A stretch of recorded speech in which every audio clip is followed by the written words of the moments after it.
¿Cómo está todo? Buenos días. ¿Se me escucha bien? ¿Se me escucha normal?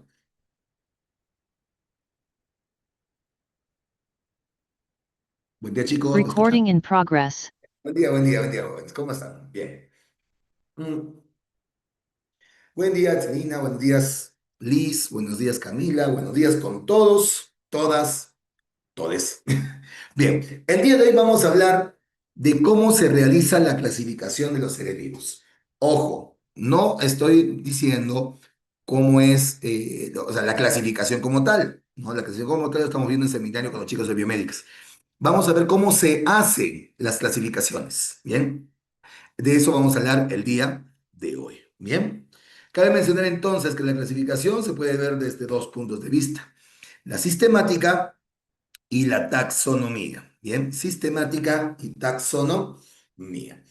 La sistemática, que ve a la derecha, principalmente determina los sistemas de clasificación, ¿no?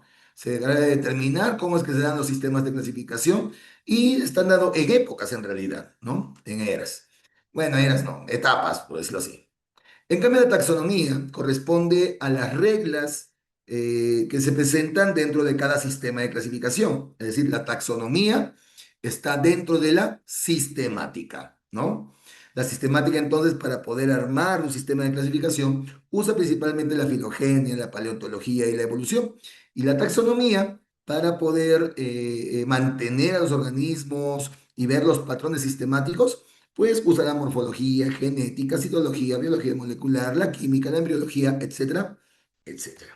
Bien, como tal, empezaremos viendo primero que nada la taxonomía. Taxonomía. ¿No? A ver, la taxonomía que vamos a observar va a ser de los últimos sistemas de clasificación.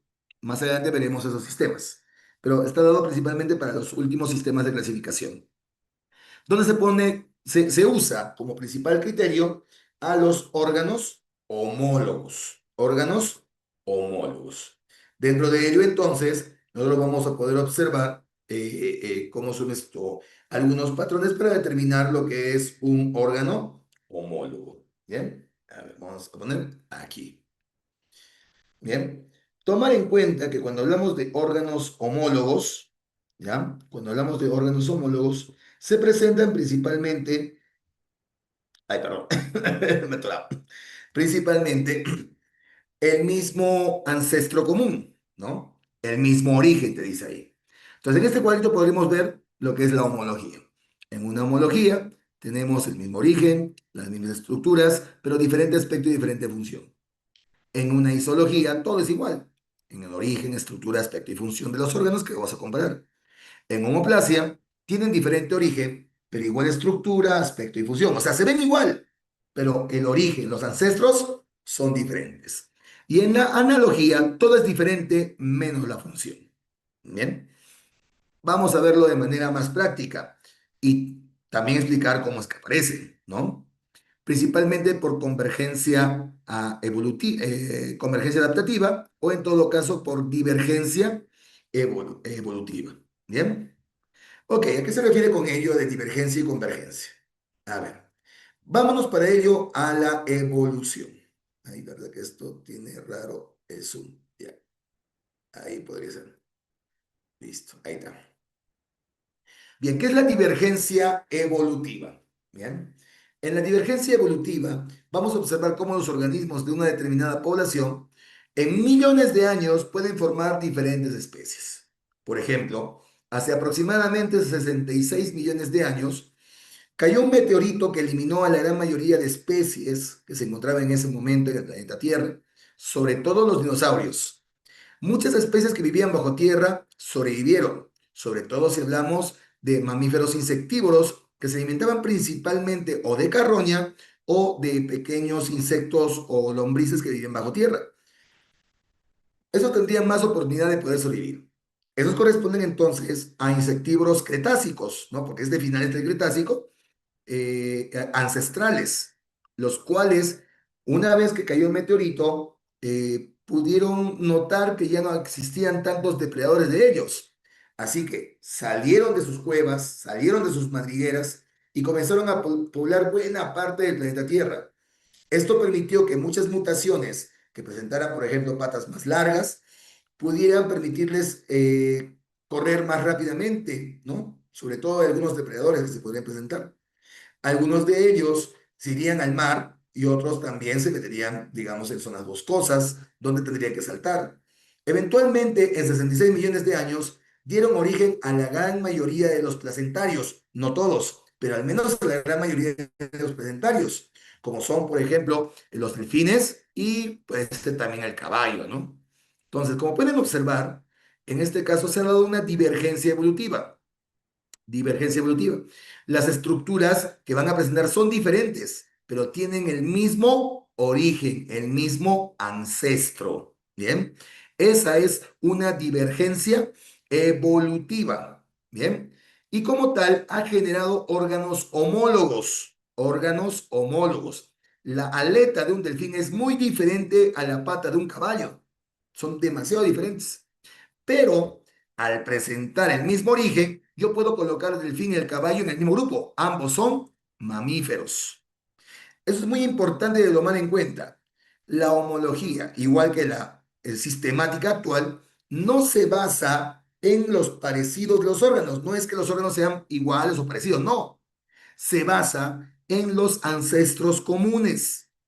Pueden no parecerse en nada a los órganos, pero por el mismo hecho de tener los mismos ancestros, los mismos, como su mismo abuelos, tatarabuelos y demás, pertenecen a la misma familia, bueno, o al mismo grupo en este caso. Bien, esa es la homología. Bien, bueno, se genera entonces la homología porque existen divergencias evolutivas. En cambio, si hablamos de convergencia adaptativa, en el caso de convergencia adaptativa, entonces, ay, esta cosa, es un medio raro acá. Bueno, nada. ¿Qué sucede en una convergencia adaptativa? Organismos con diferentes orígenes, con diferentes ancestros, pueden estar en el mismo lugar. La presión del ambiente, es decir, las condiciones que favorece este ambiente, provocará entonces que las diferentes estructuras de estos animales terminen siendo muy similares. De ahí que tanto el tiburón como el delfín tengan formas hidrodinámicas e igualmente también aletas muy similares. Entonces, entre el delfín y el tiburón, lo que estamos observando es una homoplasia. Esto no puede servirme como un criterio de clasificación porque no es evolutivo. Delfín y tiburón no tienen exactamente los mismos ancestros comunes. Sus ancestros comunes son muy, muy atrás. Entonces, no podría colocarlos en un mismo grupo de, por ejemplo, los delfines no son peces. ¿Eso por qué?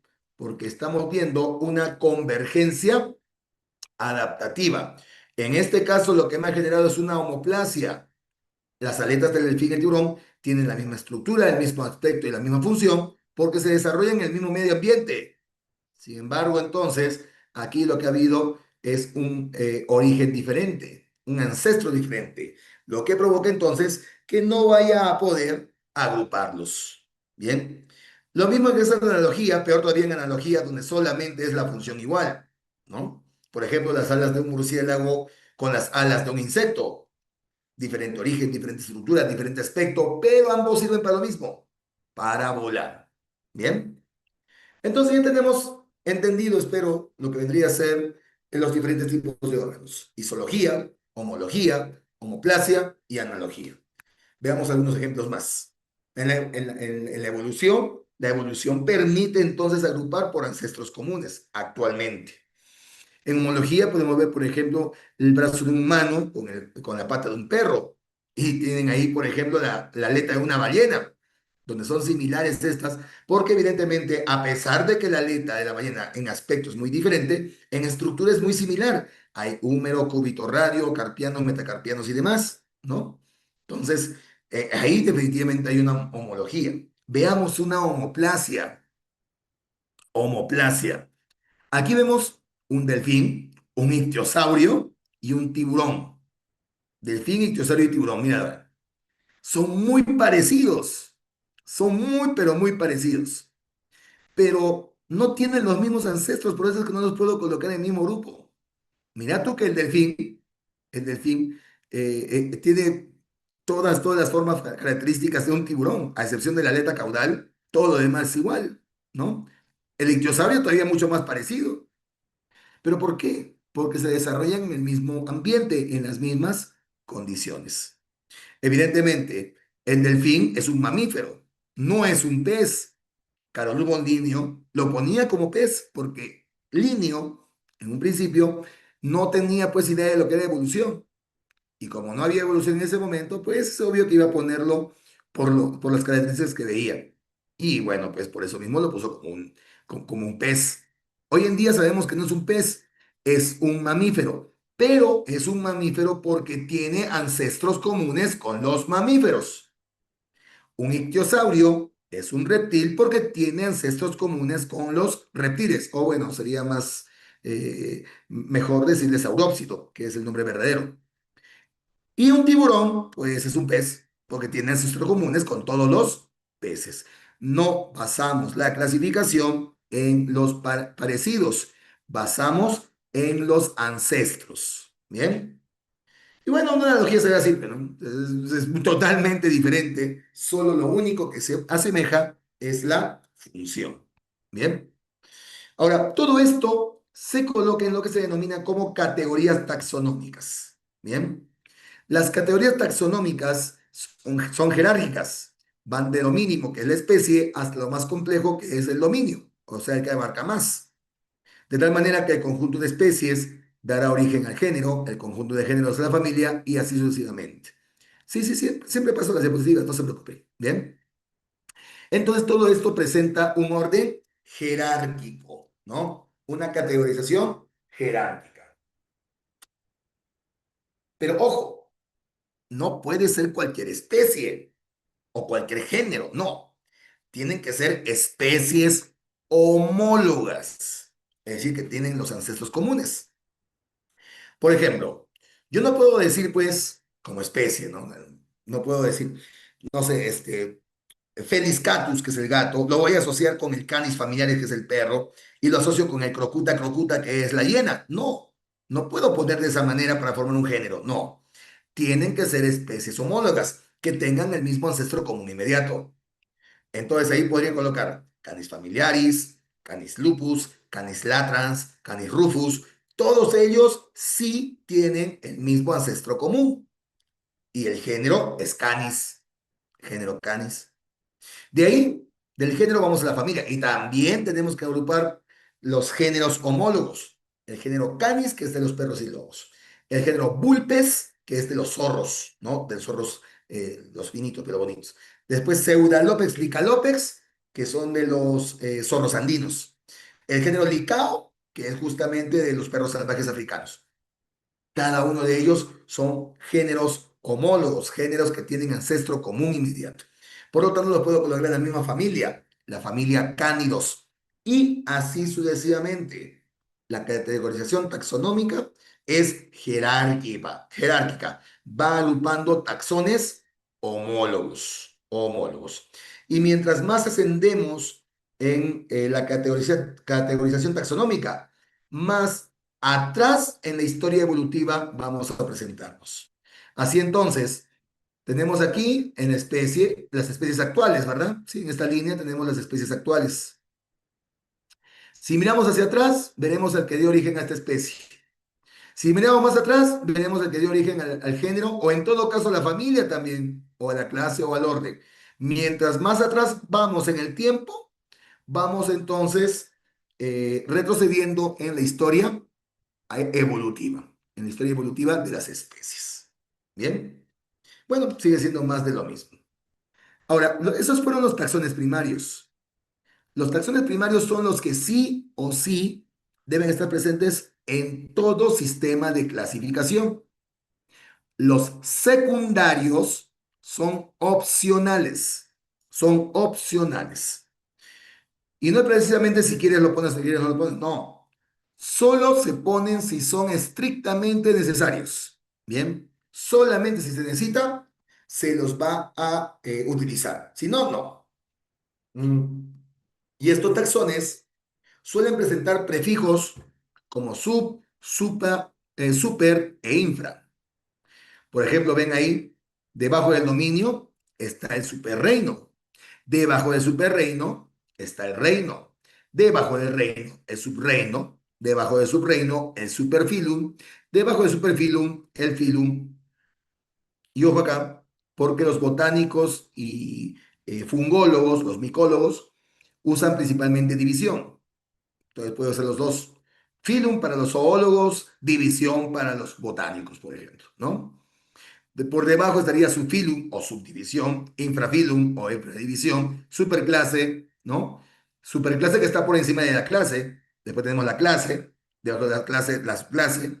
Por debajo del cohorte, ojo con el cohorte. Bueno, algunos pueden tener nombres adicionales. Cuando ya no se tiene, o sea, se pasa de lo que es subclase, infraclase, puedes ponerle cohorte, ¿no? Subcohorte, y después recibir al orden, y así sucesivamente. En el examen de admisión no suelen tomar categorías taxonómicas secundarias. Es más común que tomen a las primarias. Y digo común entre comillas porque no suelen tomar tanto categorías taxonómicas. Pero de todos modos, nunca está de más. Nunca está de más. ¿Ok? Ahora, ¿qué es la especie? La especie es la unidad de la clasificación. Es la unidad de la categorización taxonómica. ¿Bien? Según Ernst Mayr, son un conjunto de organismos similares, es decir, que tienen características comunes, que se pueden reproducir entre sí y tienen descendencia fértil. Para ir acorde a lo que dice UNSA, debemos agregar que tienen ancestros comunes. Bien, ancestros comunes. Eso deberíamos de agregar. Sin embargo, y aquí viene un proyecto interesante, mm, esta denominación de especie es útil para lo que hacemos normalmente, ¿no? Lo que hacemos en ecología. Sin embargo, hay un problema con bacterias. Las bacterias no respetan todo esto, porque para empezar las bacterias no se reproducen entre sí, no tienen reproducción sexual, no. Tienen reproducción asexual. Así que eso ya genera algunos problemas. Además, incluso algunas bacterias tienen la capacidad de intercambiar material genético con otras especies, como el Mycobacterium tuberculosis hasta algunos años. Entonces, claro, la otra especie va a estar muriéndose, pero él puede robarle material genético. Es una cosa de locos. ¿Eh? Sirve para casi todos esta definición. Y para nuestros fines queda muy bien. Sin embargo, pues sí, existen algunas variaciones de esto. Bien, ok. Eso en cuanto a lo que es la taxonomía. Como han visto, hemos observado algunas reglas importantes de la taxonomía actual. Bien, veamos ahora un poquito de sistemática, un poquito de los sistemas de clasificación. Bien, en los sistemas de clasificación, tú puedes utilizar, o bueno, se han utilizado dos tipos principalmente. El sistema de clasificación artificial y el sistema de clasificación natural. El sistema de clasificación artificial usa criterios arbitrarios. Bien. Por ejemplo, puedes utilizar la forma de locomoción, organismos saltadores, organismos nadadores, organismos voladores, ¿no? O la clasificación lineana, ¿no? Eh, las plantas, ¿no? Plantas con flores, plantas sin flores, o animales con sangre y animales sin sangre, ¿no? Esta es una clasificación que se usó ya hace algunos siglos y que no es tan apropiado en realidad para hoy en día. ¿No? Es utilitaria, se puede usar para determinados fines, pero no es precisamente natural, no es evolutivo. En el sentido entonces, si ustedes observan lo que vendría a ser la clasificación en plantas, es lo que hacemos. Nuestra clasificación que usamos del banco es más una clasificación con criterios arbitrarios, porque tú ves plantas con flores, plantas sin flores, plantas con semillas, plantas sin semillas. Es una clasificación por características de manera dicotómica y no precisamente vemos a los ancestros comunes. Entonces, sí, tenemos algunas formas ¿cómo son esto? De clasificación todavía antiguas. Se usa porque es pedagógico, porque nos ayuda a poder ver diferenciaciones entre los organismos, pero no es tan aplicable en realidad de forma natural por las relaciones evolutivas que se obvian en ese sentido, ¿no? Bueno, ese es un sistema de clasificación. Lo utilizó Linneo en un primer momento, Carolus von Linneo. Y es que, hablamos de 1753, pues Carolus von Linneo no tomaba en cuenta pues la evolución, porque en sus tiempos no existía evolución. Por eso es que no usaba esa clasificación, ¿no? Ya después aparecería la de teorías evolutivas y recién podríamos utilizarla. Pero con Linneo, al no haber evolución, pues no le quedaba más que agrupar por las estructuras parecidas que iban a tener los organismos. ¿Bien? Eso es por criterios arbitrarios. Sin embargo, luego aparecería la sistemática natural. ¿Bien? La sistemática natural. En la sistemática natural ya observamos pues la aparición de la evolución como un concepto teórico, ¿no? Teórico científico, no teórico coloquial, por si acaso, ¿ya? O sea, tiene pruebas. Aparece primero entonces una clasificación filogenética, ¿no? Donde se va a observar parentescos filogenéticos o genealógicos en sí, armando árboles filogenéticos, ¿bien? Se da como base de la evolución, usa como base la evolución para poder generar estas formas de clasificación. Empezó a utilizarlo en un primer momento Haeckel, años después nada más de la publicación de la teoría de selección natural. O sea, mientras Darwin publicaba en 1859, Haeckel usaba esto como base para hacer su sistema de clasificación en 1866, 7 años después nada más, y genera el nuevo reino, el reino de los protistas. Bien. Bueno, es una clasificación que básicamente trata de ver la evolución como base, muy antigua, hasta que después se observa ya lo que vendría a ser la genética. Bien, la genética. Y es que hay un problema. ¿Cómo, cómo compruebas que dos organismos son evolutivamente familiares, que están emparentados? En esa época no había una forma de poder tener esto de manera tan, eh, ¿cómo se dice? Tan clara, ¿no? Entonces, por eso mismo se inventó una técnica, el método fenético, ¿no? Por el método fenético se usan varias semejanzas morfológicas. A diferencia del artificial que usaba un criterio arbitrario, aquí usamos varias características muy importantes entre las especies para poder compararlas.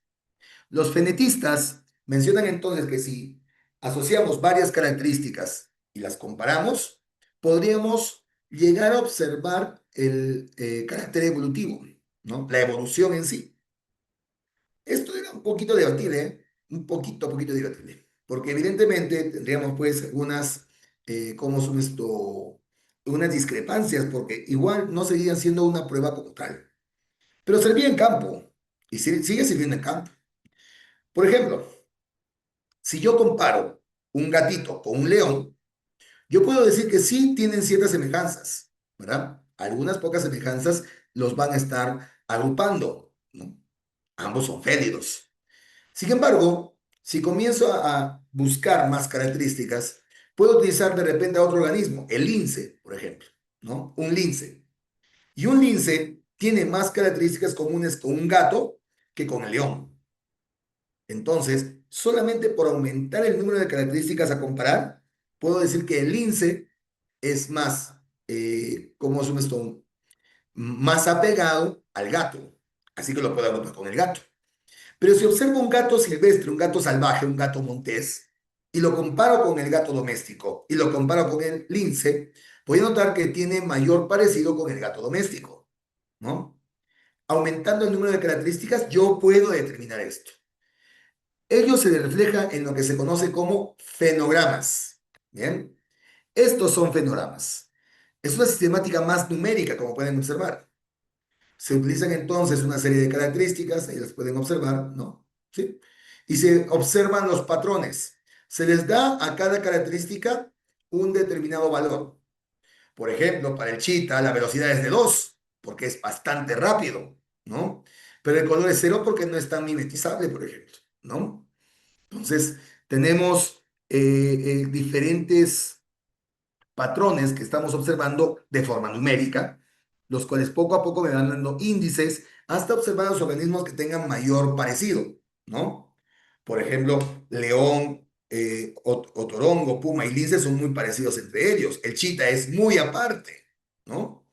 Y armo con ello lo que se denominan como fenogramas, que son básicamente como árboles también, solamente que no estamos poniendo al ancestro común como tal, sino quién se parece más a otro.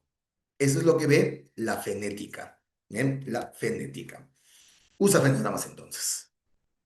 Pero este método sería sustituido después por el método clarista. ¿Ya? El método clarista, para empezar, solamente acepta a grupos de organismos que tengan un mismo ancestro común inmediato. Es decir, solamente acepta a los monofiléticos, nada más. Bien, solamente a los monofiléticos. Puede usar otras características, no solamente morfológicas, también fisiológicas, citológicas, etológicas, etcétera, etcétera. Bien. Y además, ante dos hipótesis, usa el principio de parsimonía. ¿Cómo así? Veámoslo acá. Bien, veámoslo acá. Lo primero que tenemos que observar es ante varias características, igual que en el caso de la fenética, determinar qué tan similares son los organismos. Bien, entonces, lo tenemos aquí.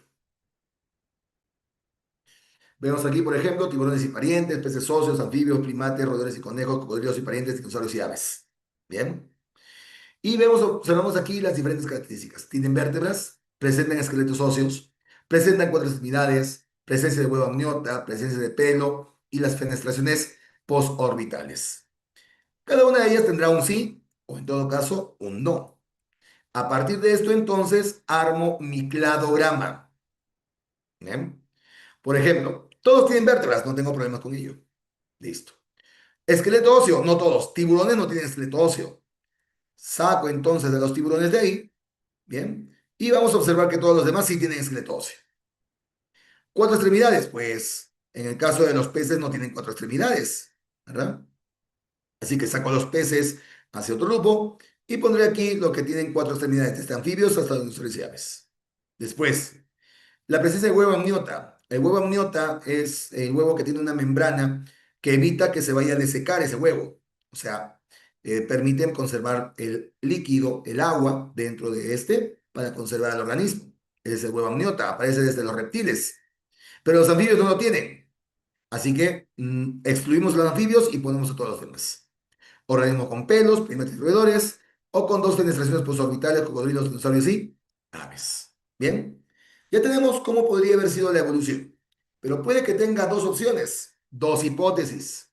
Bien, tenemos aquí una hipótesis con uno, 2, 3, 4, 5 y 6 mutaciones, y aquí una con uno, 2, 3, 4, 5, 6 y 7 mutaciones. Bien, donde una se repite. ¿Cuál elijo? ¿La hipótesis uno o la hipótesis 2? A esto es lo que se refiere con usar el principio de parsimonía. Si en todo caso yo observo que la cantidad de mutaciones en uno es mayor que en el otro, puedes usar, tomar en cuenta aquella que tiene menor cantidad de mutaciones. Bien, para eso le sirve el principio de parsimonía. ¿Ok? Listo, muy bien. Entonces, vuelvo a repetir. Parsimonía es para todo. Ante dos opciones, elige la más simple, la más fácil, la menos compleja. Y me refiero para biología, matemáticas, así también para tus relaciones, ¿ya? La cosa es tener, pues, el principio de parsimonía siempre presente. ¿Bien? Ok. Ahí tienen algunas sliders para que puedan jugar un poquito con esto. ¿Bien? Ahora, ¿a qué se refiere con lo de monofilético? Como ya he mencionado, monofilético se refiere a que vayas a presentar los mismos ancestros comunes. ¿Bien? Tiene que estar el ancestro común y todos sus descendientes. no puede faltarme ni uno. Tienen que estar todos los descendientes conocidos. Conocidos.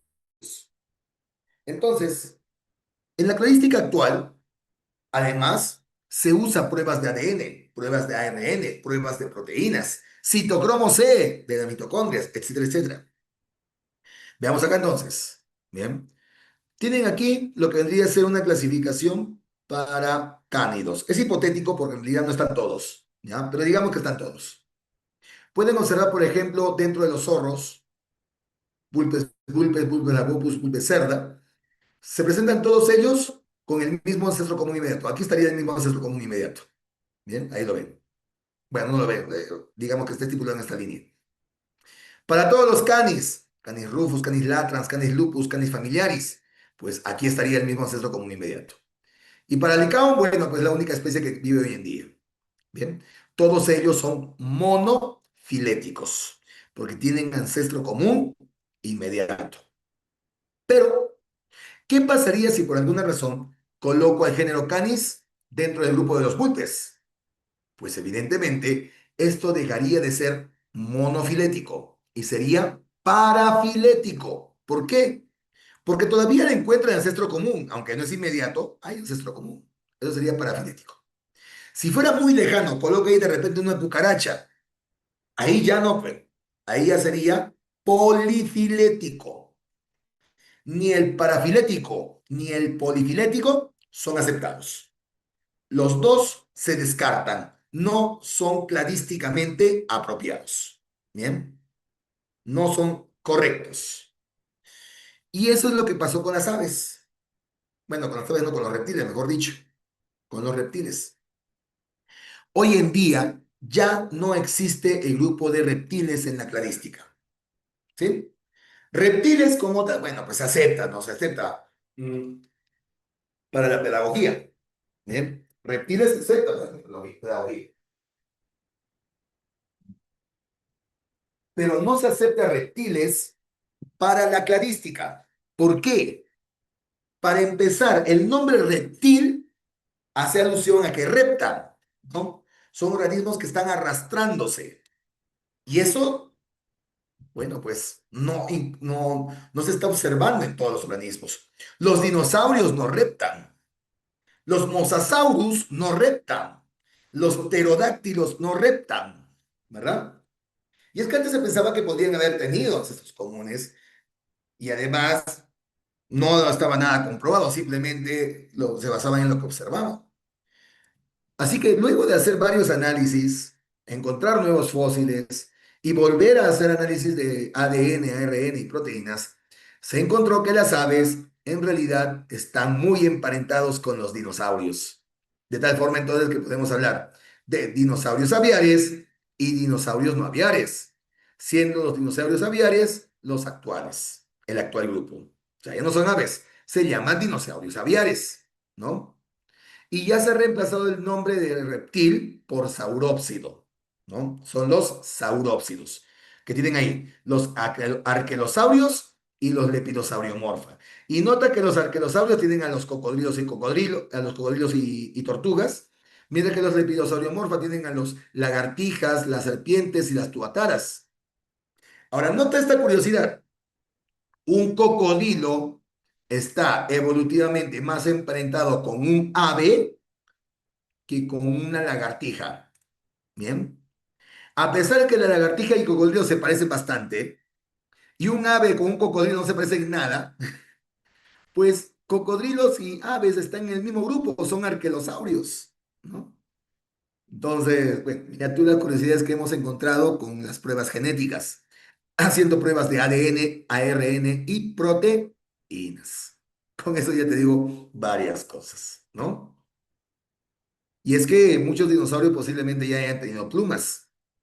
Es más, el velociraptor posiblemente haya tenido ya pluma. Es más, se ha visto en China un fósil, se ha encontrado, uno, no, varios, con, mira esto, ¿qué son estos?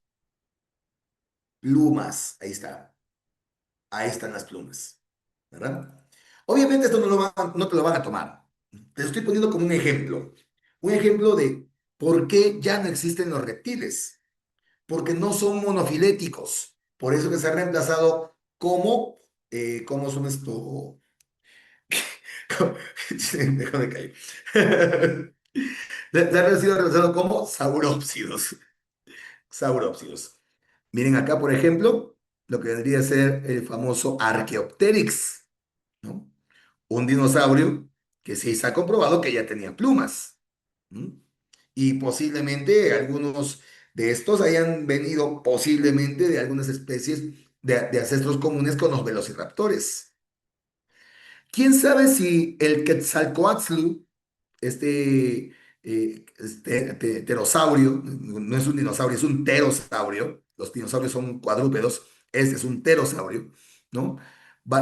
Alado, haya tenido plumas de repente, quién sabe. No lo hemos encontrado todavía, pero puede que haya tenido plumas. Si vivía en zonas con cierta humedad, muy posiblemente haya tenido plumas. Recuerden que el Quetzalcóatl pues, era un organismo gigantesco, ¿no? Era como una jirafa voladora, o sea, 7 metros de alto, 12 metros de envergadura de ala. Tremendo, tremendo pollito a la brasa que hubiéramos comido, ¿verdad? Bueno, y eso también es lo que pasó con los pandas. Antiguamente, en los años 80, el panda mayor y el panda menor pertenecían al mismo grupo, a la misma familia, los ailuropódidos, o sea, los que tienen pata de gatito, pero, ¿no? Pero tras hacerle varias investigaciones, sobre todo genéticas, se encontró que en realidad el panda rojo, el panda menor, es más familiar de un prosiónido, de un mapache, mientras que el panda mayor está más relacionado con los úrsidos, con los osos, ¿no? Pero anteriormente los habían colocado dentro de un mismo grupo porque tenían las patas iguales, ¿no? Las estructuras dactilares eran muy similares. Pero tras haberle hecho el análisis más adecuado, pues encontraron las diferencias que los dan, que les genera pues una nueva clasificación, ¿no?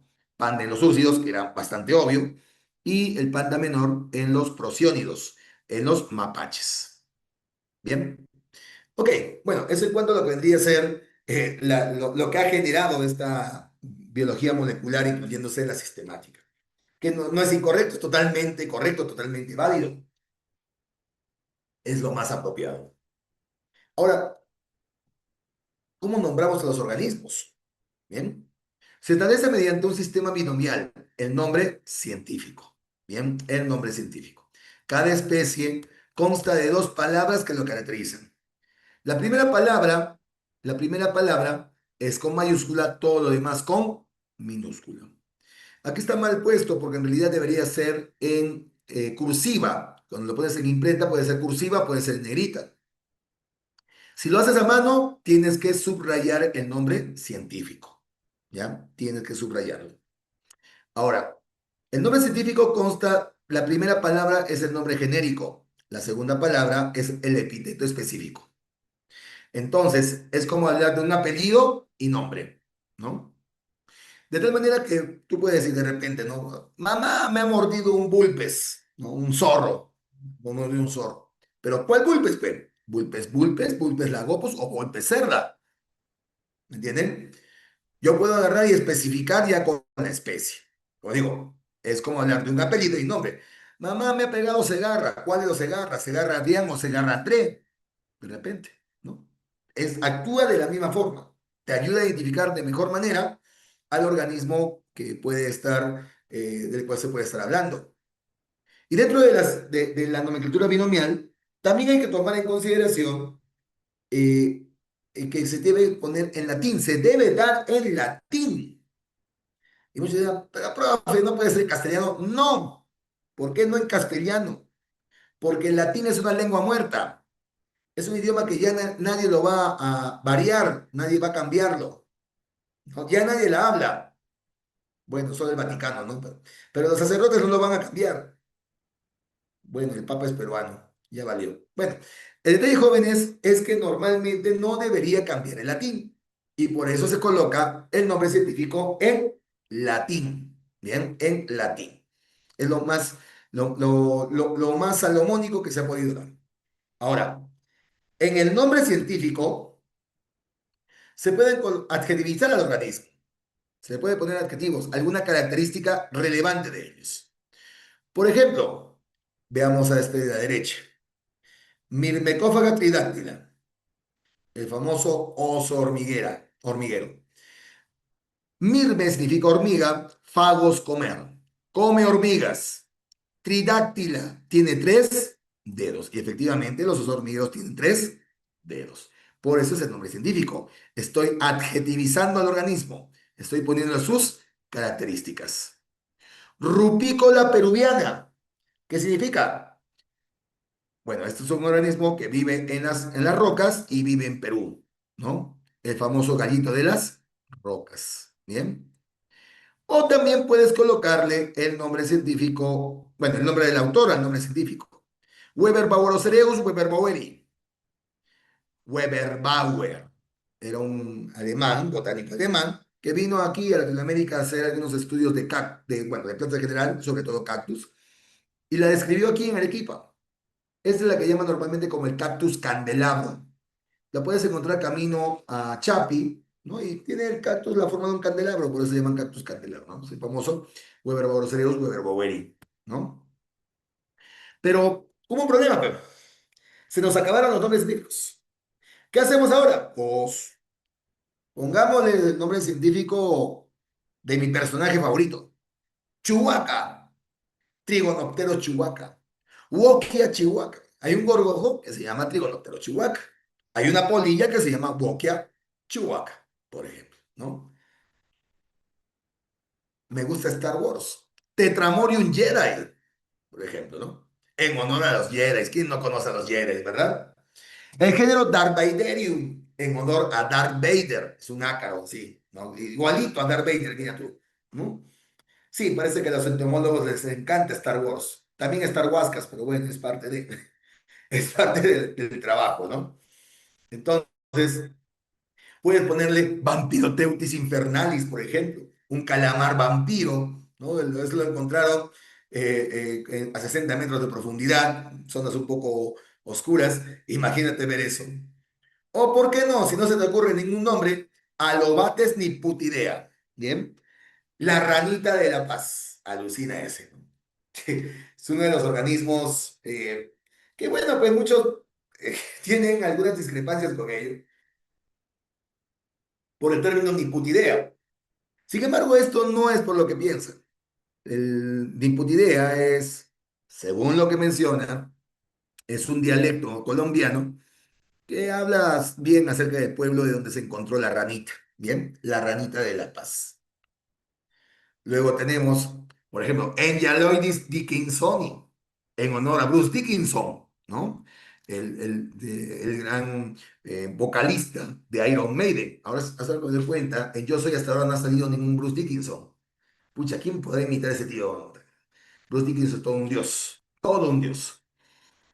Macrostiflus, perdón, tenemos también Agra Schwarzenegger, en honor a Arnold Schwarzenegger, por ejemplo, ¿no? También un clásico organismo, bueno, que no tiene su cuerpo, pero no me pregunten por qué le puso el nombre este investigador. De repente quería ser como Arnold Schwarzenegger, ¿no? De repente, ¿no? Son cositas. Smoke Giganteus es una lagartija que parece un dragón. El dragón de Smoke, de El Señor de los Anillos, ¿no? El Hobbit, en sí, la película El Hobbit. ¿No? Por eso, Smoke Giganteus. Imagínate, esta lagartija es bien bonita, incluso es un organismo exótico, ¿no? Es un animal exótico, lo venden en Europa, si no me equivoco, y han sacado algunas lagartijas que tienen escamas más grandes. O sea, sí parece un dragón, sobre todo por las escamas imbrincadas, ¿no? Imbrincadas quiere decir que las escamas están una sobre otra, ¿no? Eso lo puedes observar. Es bien difícil de ver en muchas especies de reptiles, solamente en estas especies. Y Macrostylus Gandalf, por ejemplo, ¿no? El gorgojo de Gandalf, el Señor de los Anillos. Pero bueno, en la historia han habido varios sistemas de clasificación. Esto ya lo hablé con los chicos del seminario, ¿ya? Ya en el seminario ustedes han podido observar ahí eh, los sistemas de clasificación, ¿no? Aristóteles no tiene un sistema de clasificación como tal, simplemente observaba diferencias entre plantas y animales. Carolus Bolinio, aquí viene un problema, ¿no? Porque en algunos bancos le ponen 1735, 1738, en otros le ponen 1753. Creo que en el último banco le he puesto 1753, relativo, ya veremos más adelante eso. Coloca tres reinos, animal, vegetal y mineral, los reinos de la naturaleza, pero eventualmente, para el caso de seres vivos, solamente consideramos el reino animal y el reino vegetal. Bien. Edward Chatton, que clasificó organismos con núcleo y sin núcleo, eucariotas y procariotas. Y Whittaker es muy importante porque a partir de él tenemos la diferenciación de los famosos cinco reinos. Los cinco reinos que normalmente van a estudiar en colegio, ¿no? Monera, protista, fungi, planta y animalia. Lo que hace Whittaker es justamente desligar a los hongos de las plantas y lo coloca en su propio reino, el reino fungi. Por su parte, Carl Gustav también es muy relevante, con sus tres dominios, arquea, bacteria y eucaria, y sus seis reinos, ¿no? Porque lo que hace es, del reino Monera, sacar al grupo de las arqueobacterias. Los virus se clasifican aparte. Los virus se colocan en un dominio informal llamado como los acitotas. Bien. Cabe mencionar que Carl Woese hace análisis de ARN ribosómico, usa una sistemática molecular por la cual entonces analiza la subunidad menor de sus ribosomas de estas bacterias, de esas arqueobacterias. Bien. Los procariotas, como dice ahí, albergan dos de las tres ramas. Hablamos del reino Monera y el reino Arqueobacteria, ¿no? Y esto es principalmente apoyado por investigaciones como las de, como es nuestro Metanococcus canacei, ¿no? Donde se determina finalmente que en realidad las arqueobacterias están muy ligadas con las eubacterias. Esto por Carol J. Bolt, ¿no? Carol J. Bolt. Bueno, jóvenes, esta es básicamente la sistemática y taxonomía. ¿Hasta aquí dudas o preguntas, jóvenes?